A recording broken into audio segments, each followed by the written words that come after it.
I'm in a destination that's quite simply a powerhouse of natural beauty and human effort.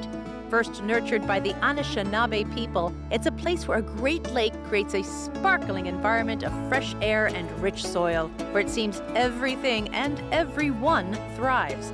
It's a place where the dunes are active, the cheese is a world champion, and cherry lovers find their home.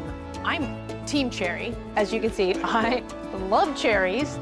I'm exploring the Pinky. Yep, I'm in the Pinky. I'm in Traverse City, Michigan. Hi, I'm Samantha Brown, and I have been traveling the globe for 25 years. Here's a great episode of my Emmy Award-winning travel series, Places to Love. Like and subscribe to join me on my adventures. Let's go.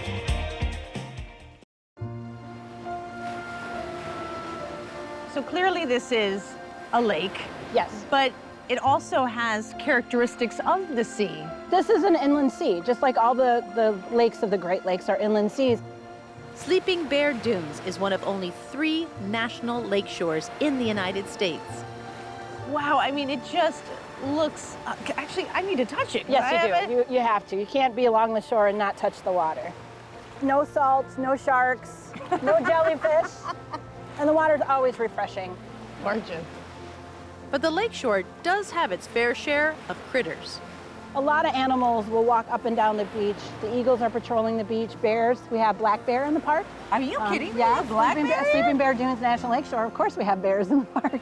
So yes, so we have black bear in the park. It's those little cues that I never pick up on. From Esh Beach, we continue through the park, traveling on the Pierce-Stocking Scenic Drive. It winds its way through a deep forest that deposits you up above a glorious view, and one of the reasons why the national park was created. What you're looking at are active dunes. They are moving. They are going across the glacial moraine, and the term we use are perched dunes. Perched dunes. Perched dunes. So it's one of the few places on the planet where you can see an active dune field and you can see these perched dunes. There's so much geological history here, but there's also just human history, how people got here and how Michigan became the state it is today. It did. You're looking at the interstate highway of the 1800s and early 1900s. Whoa. The Manitou Passage cut off 60 miles of travel between Chicago and the Straits of Mackinac. Oh, wow. So peak of shipping on the Great Lakes, 1880s, 1890s, there might have been 100 ships going through this passage in a day. Wow. And it wasn't just cargo, it wasn't just timber, it wasn't rock, it was people. Because a lot of people came to the Midwest by boat, and that's how they got to their new home, as they came across the Great Lakes in these passenger ships. So that's how my ancestors did. Active dune field, active human field. Active human field, yeah, so lots of different layers. Meredith wanted to take me to the iconic Lake Michigan overlook, and if I thought I was on the ocean before, well... Oh my gosh. Oh my gosh. You are 450 feet above the lake on a very sheer cliff of sand. So you've got the lake here, but we're on a dune that I don't see the bottom. You can't see the shore because this is so steep. But believe it or not, people do go down this. We recommend they don't. It's a very tough thing to do. Imagine walking up a 450-foot tall wall of sand that's 45 degrees. It's not just a straight sheer cliff. It actually has a little bit of a grade. It does, a little bit of a grade. Just enough to inspire the Just enough for people to want to walk up and down it, yeah. I wanted to get a little closer, but not too close. I'm just gonna stay right here. This is about it. That is unbelievable. You think you're gonna do it? Oh no. I know better.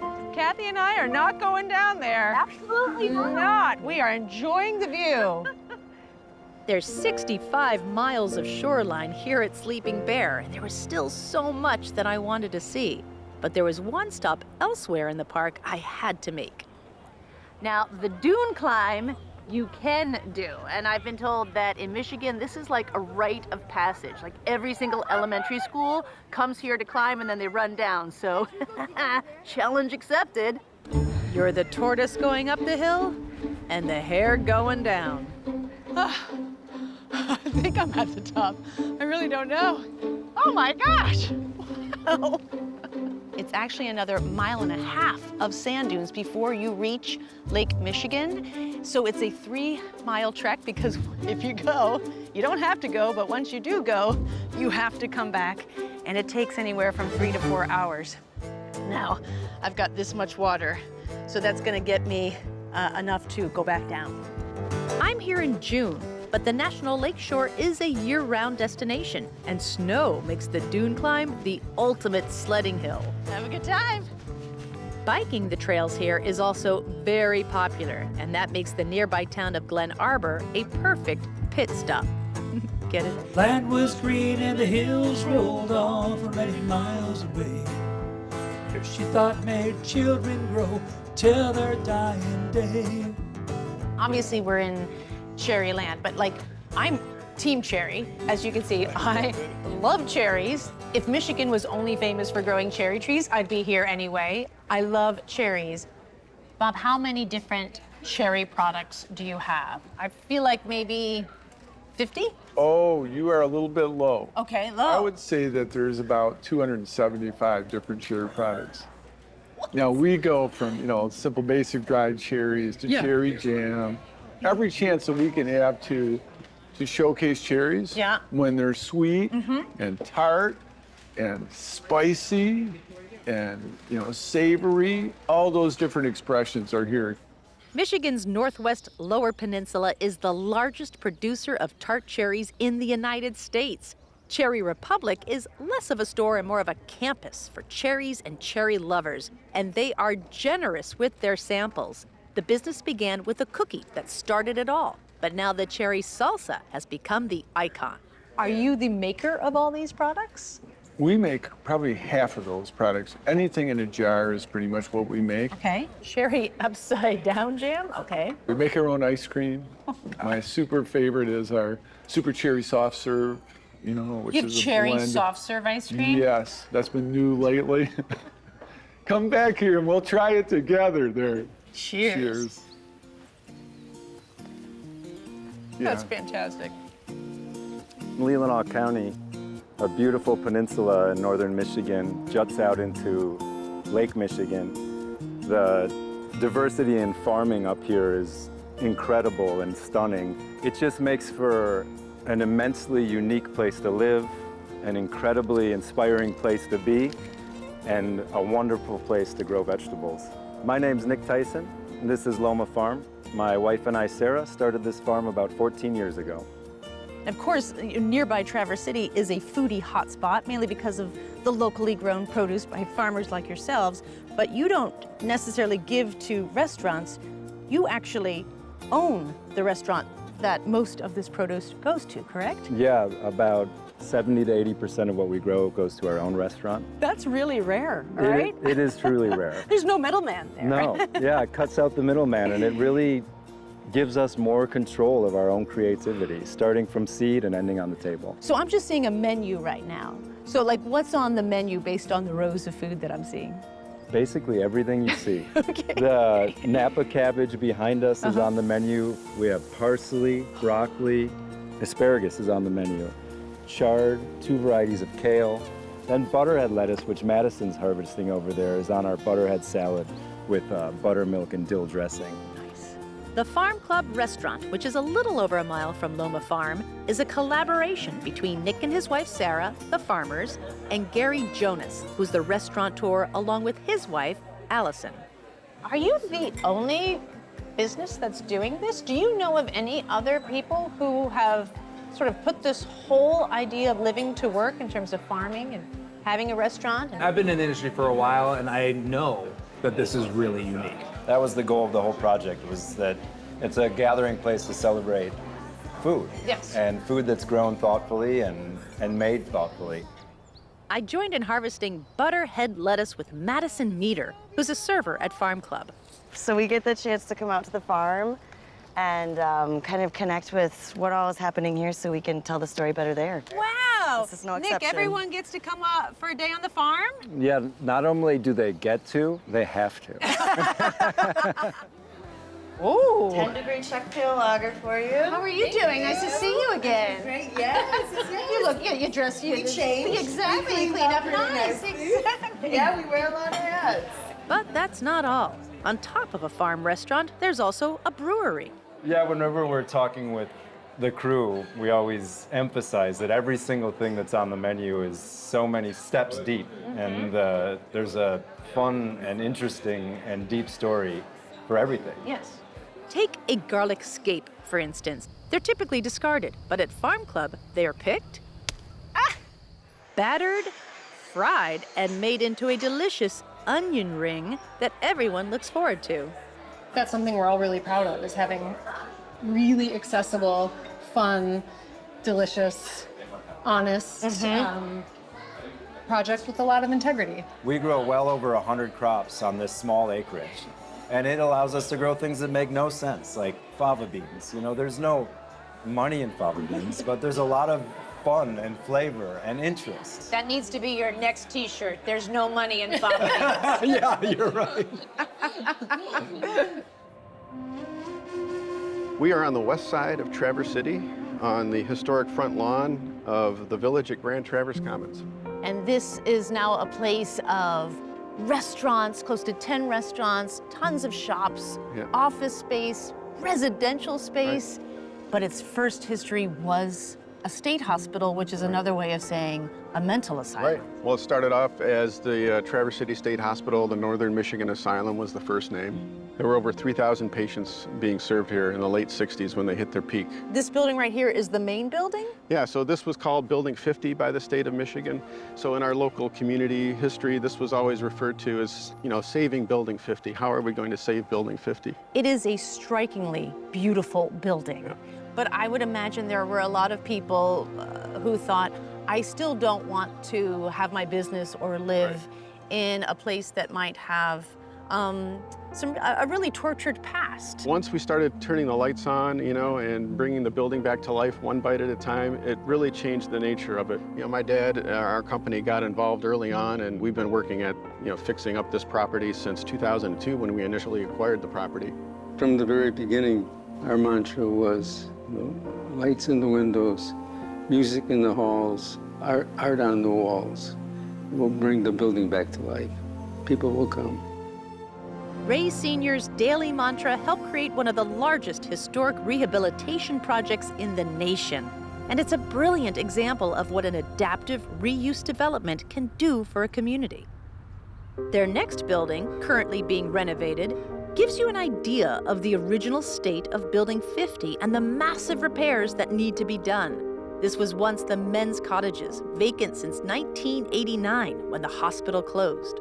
What is it going to be turned into? So our hope is to have multifamily housing in here, condos or apartments, to reuse the building, and something that's highly needed in our community is more housing. I mean, I can see it right now, Raymond. A nice ficus in the corner, an area rug. This is beautiful. And, you know, knowing that we have windows that are, you know, Natural 6 or 8 light. feet tall, lots of natural light coming in. And that was part of the design of these facilities, was to have that natural fresh air and light. That was part of the medicine of the day. And the big question is would anybody want to be here? And the answer? A resounding yes. The village at Grand Traverse Commons represents a small ecosystem of what makes Traverse City such a gem as you wander around great local art, artisans, and small businesses. I love this t-shirt because this shows the hands, right? Yeah, it shows the upper and lower peninsulas. Where am I? I'm in So the... you're just about to the pinky. Yep, I'm exactly. in the pinky. And then that's the lower peninsula that we're in and the upper peninsula up north. See, I needed a t-shirt to show me Exactly. that. Like a map wasn't gonna help me. I There you needed go. a t-shirt. You had to have the fun version of it. I did, because it is fun here. We think so. And that's the way it is in Traverse City. People embrace the whole notion of community, and you know if somebody's honking their horn, they're not from Traverse City. Traverse City has a front row seat to Grand Traverse Bay, a part of the Great Lake. The waterfront is strolling distance to its downtown with shops, restaurants, and non-honking cars. It provides a perfect base to explore this entire area. So it was time for me to be on my way to an experience not many Americans have heard of, that before was just wishful thinking. So, Gary, when I bite into this cheese, I am tasting a world champion. Yes, that's right. Yeah, we just won a Super Gold at the World Cheese Awards in Trondheim, Norway this year. This is fantastic. I'm glad you like it. How many cheeses do you go up against? There were over 4,000 entries this year, and our cheese placed in the top 100 of those cheeses. So yeah, really quite remarkable that a European-style cheese made in the United States, you know, placed above cheeses that are made in the Swiss Alps. The Europeans love that. Yeah, probably not when too those happy. scrappy Americans come in. But you are also making a cheese that is not known really here in the United States, or as an American cheese, so to speak, raclette. The variety of raclette that we make is, I think, kind of more suited to the American palate. So traditionally, raclette is exclusively a melting cheese. But as you go for another slice there, you notice it is really tasty just to eat as a table cheese. Well, I am surprised by this because I definitely have had raclette in Switzerland, and I only thought it was a cheese that you heated and that's what gave it more of its flavor. It came through. But this is beautiful. It's nutty, it's mild, it's buttery. You even have your own cave. Yeah, it takes Man Cave to a whole new level, for sure. Inspired by the naturally formed caves in Europe, this cave was designed and built to create an environment with the perfect temperature and humidity to make what is a very labor-intensive cheese. Woo! That's quite a smell. How long does the cheese stay here in the cave? We try to shoot for like 5 months, 5 to 6 months. Wow. We'll wash the cheese every day with a brine solution. Washing it takes away the stuff they don't want and creates an environment for the bacteria they do want to grow on the cheese. And this is adding to the flavor. Every time we wash it, you know, we're leaving a little bit of salt on the outside, and yeah, that does get taken up into the cheese. Attention to detail, very nice. Yes, you gotta get all that mold off. Very good. It's a labor of love with this cheese. We certainly love making it, and it is a lot of work, but at the end of the day, it's, yes. Now I get to enjoy the traditional way to eat raclette, with the melting cheese scraped over potatoes and cornichon pickles. It's always available this way at Leelanau Cheese. Oh, look at that. Oh my gosh, that was so satisfying. That was a genuine reaction. And then I'm gonna put a little bit of the herbs first. Yep.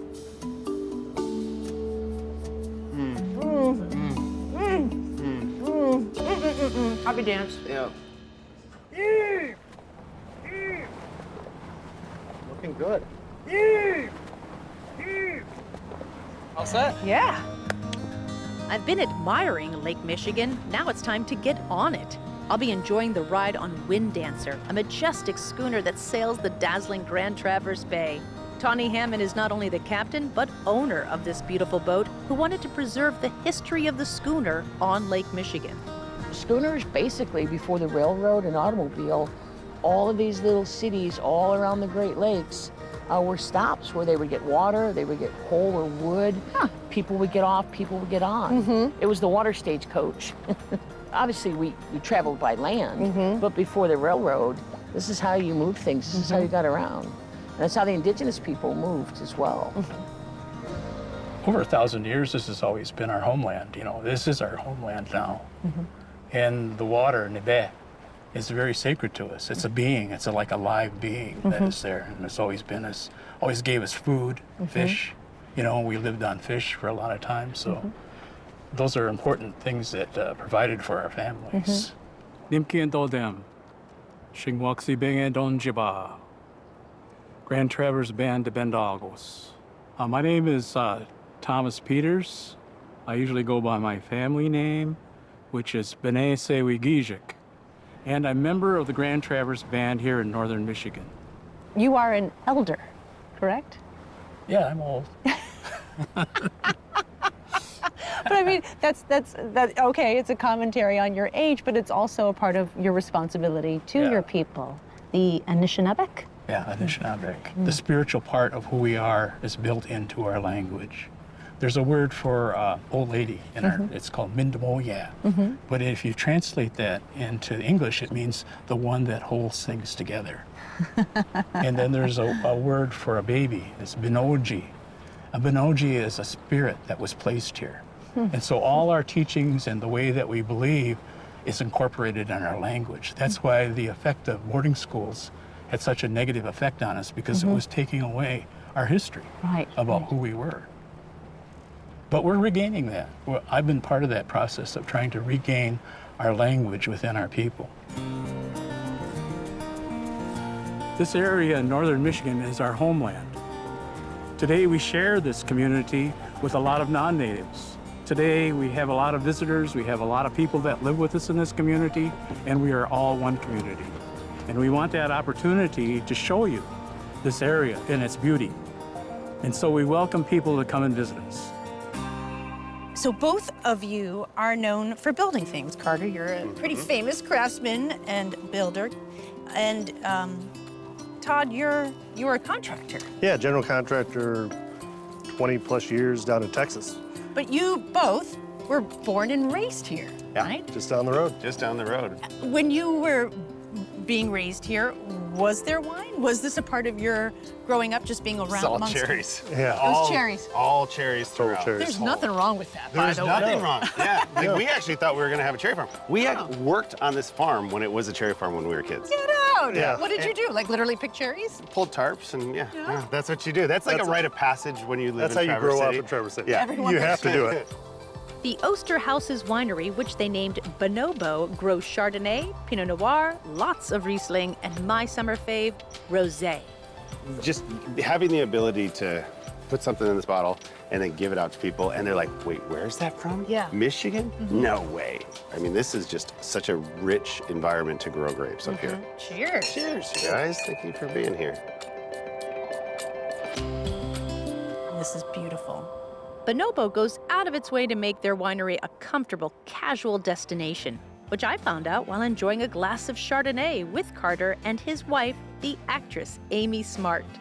People like they want experiences, right? Yeah. And we want to provide that here. We want people to come here, we want them to walk around. We tell people, go to the vineyard, just have fun, hang out there. But another huge mission of yours, especially yours, Amy, is just that whole sustainability factor. I know that the intention going into growing these grapes was, let's be sustainable, let's be as eco as we can, let's keep the biodiversity. We don't use any herbicides, we don't use any pesticides, we don't have irrigation. But not using herbicides. It's a biggie. This is huge. It's a biggie. I love the fact that right behind me is a bar that you built. So just to be honest with you, the fact that, of course, there's a do-it-yourself aspect to this space. Are the staple guns out and the glue guns out? All like, of it. All of it? Trading Spaces days, Yes. and it all came to this. Sunrise on my back porch, I'm so alive. I feel it in my throat. I'm your man, I know it, so you knew I loved you years ago. Cheers, thank you so much for being here. Oh my gosh, thanks Appreciate for having that. If there's a finer place to be than this picnic table overlooking the vines, I haven't seen it. Growing up, we didn't realize how important the Great Lakes were, you know, and just living here and how great it was just to be around that body of water, which looks like an ocean. Oh, it totally looks like an Right? ocean. But it's all fresh water. Yeah. That's right. The lake has created this amazing environment for all these different grape varieties and wonderful wines. It's a place where visitors can really see why it's being protected. And I think that it is something that is inspiring for people to experience. Being able to eat at restaurants that are truly serving locally grown and lovingly produced food. So it's important to know that much of that was given to us and it's sacred. I mean, the water is sacred. That is what we call the water. This whole area, you know, we're caretakers of that, Mother Earth. That's part of us, part of who we are. And that's why Traverse City, Michigan is a place to love. Hey, thanks for watching this episode of Places to Love. What was your favorite scene? Be sure to leave a comment. Now, for a full itinerary of this episode, click here. It is a great travel planning tool. And here, if you want to watch more full episodes. And of course, subscribe to my channel to see new episodes as they are released. Hope to see you out there.